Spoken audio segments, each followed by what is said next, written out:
The basket-hilted sword is the name of a group of sword types of the early modern era characterized by a basket-shaped guard that protects the hand. The basket hilt is a development of the quillons added to swords crossguards since the late Middle Ages. In modern times, this variety of sword is also sometimes referred to as the broadsword. The basket-hilted sword was generally in use as a military sword, in contrast with the rapier, the slim dueling sword worn with civilian dress during the same period, although each did find some use in both military and civilian contexts. A further distinction applied by arms historians and collectors is that a true broadsword possesses a double-edged blade, while similar wide-bladed swords with a single sharpened edge and a thickened back are called back swords. Various forms of basket hilt were mounted on both broadsword and backsword blades.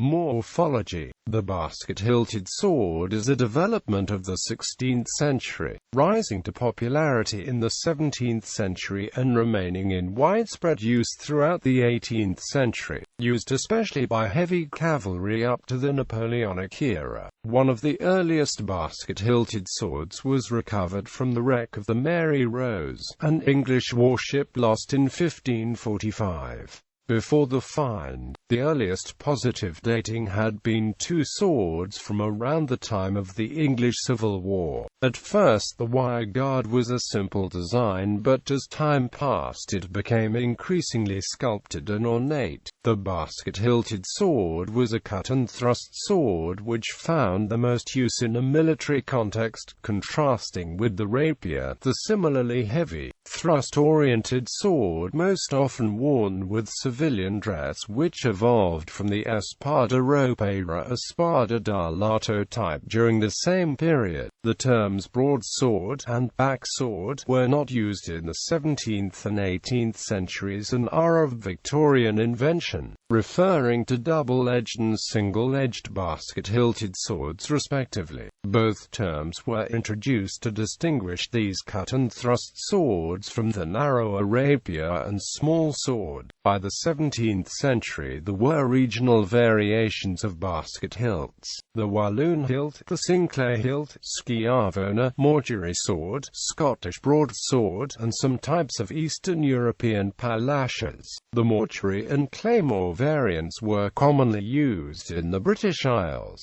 whether domestically produced or acquired through trade with Italy and Germany. They also influenced the 18th century cavalry sabre. During the 18th century, the fashion of dueling in Europe focused on the lighter small sword, and fencing with the broadsword came to be seen as a speciality of Scotland. A number of fencing manuals teaching fencing with the Scottish broadsword were published throughout the 18th century. Descendants of the basket-hilted sword, albeit in the form of backswords with reduced half or three-quarter baskets, remained in use in cavalry during the Napoleonic era and throughout the 19th century, specifically as the 1796 heavy cavalry sword. The Gothic-hilted British infantry swords of the 1820s to 1890s, the 1897 pattern British infantry officer sword, and as the pattern 1908 and 1912 cavalry swords down to the eve of World War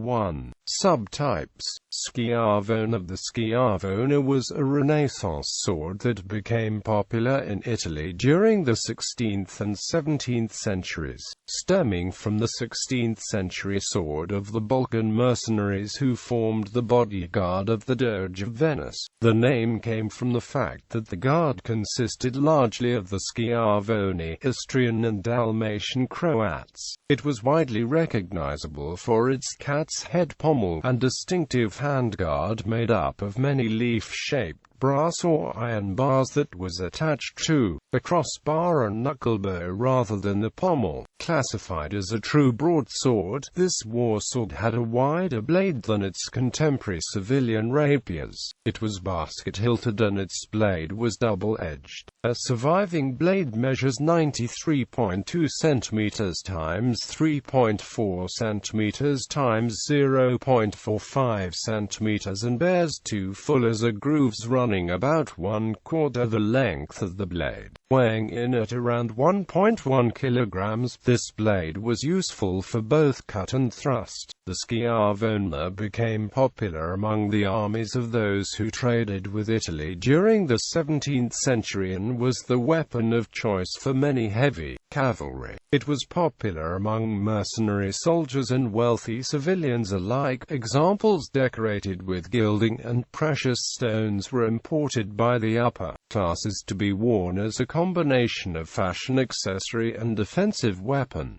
Mortuary sword. A similar weapon was the cut-and-thrust mortuary sword, which was used after 1625 by cavalry during the English Civil War. This two-edged sword sported a half-basket hilt with a straight blade some 90 to 105 centimeters long. These hilts were often of very intricate sculpting and design. After the execution of King Charles I, basket-hilted swords were made which depicted the face or death mask of the martyred king on the hilt. These swords came to be known as mortuary swords, and the term has been extended to refer to the entire type of Civil War-era broadswords by some 20th century authors. This sword was Oliver Cromwell's weapon of choice. The one he owned is now held by the Royal Armouries and displayed at the Tower of London. Mortuary swords remained in use until around 1670, when they fell out of favour among civilians and began to be replaced with the small sword. Scottish broadsword. A common weapon among the clansmen during the Jacobite rebellions of the late 17th and early 18th centuries was the Scottish basket-hilted broadsword, commonly known as Claird-Headmore or claymores, meaning great sword in Scottish Gaelic. In close quarters, the claymore was the ideal weapon of choice for combating British soldiers armed with long, unwieldy muskets with plug bayonets. When paired with a targe or light buckler, a Highlander was provided with a staunch defense,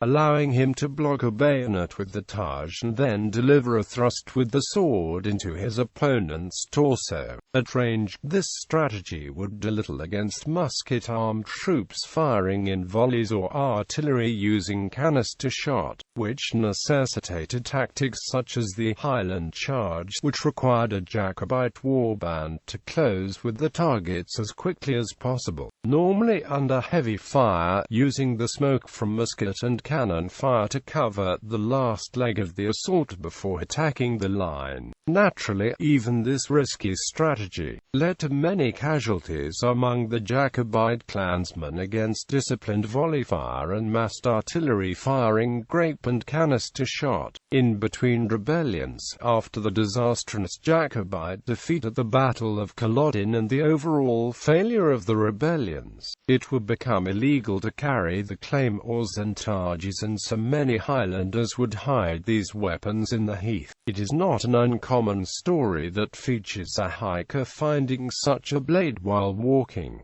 Sinclair hilt. The Sinclair hilt was one of the earliest basket-hilt designs and was of South German origin. On average, the blade of a Sinclair or compound hilt sword measured 38 inches. It had long quillons and an oval leather-wrapped grip that was originally designed for falchion blades but was soon applied to the broadsword. It had a large triangular plate very similar to the ones used on main gauche daggers and was decorated with pierced hearts and diamonds. Hilts of this design were also used on other weapons, including sabers, cutlasses, rapiers, backswords, and civilian hunting hangers. A similar weapon was the palash, which had the same hilt and straight blade but was single-edged. It was used until the mid-18th century by the Austrian army and inspired the British 1796 heavy cavalry sabre. It is believed that these swords were brought back to Scotland by George Sinclair's mercenaries who had served on the continent. The Sinclair hilt broadsword influenced the development of the Scottish basket-hilted broadsword, which was used by Highlanders in the 17th and 18th century.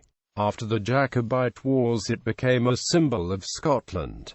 Walloon sword. The so-called Walloon sword was common in Germany, Switzerland, the Netherlands and Scandinavia in the 30 Years' War and Baroque era. The historian and sword typologist Stuart Oakeshott proposed an English origin for this type of sword, with subsequent development in the Netherlands and Germany. Basket-hilted rapiers and sword rapiers, characterized by pierced shell guards, made during the same period, are known as Pappenheimer rapiers. The Walloon sword was favored by both the military and civilian gentry. Its hilt was ambidextrous with shell guards and knucklebow that inspired 18th-century continental hunting hangers. Following the campaign in the Netherlands in 1672, the French began producing this weapon as the first regulation sword. Weapons of this design were also issued to the Swedish army from the time of Gustavus Adolphus until as late as the 1850s.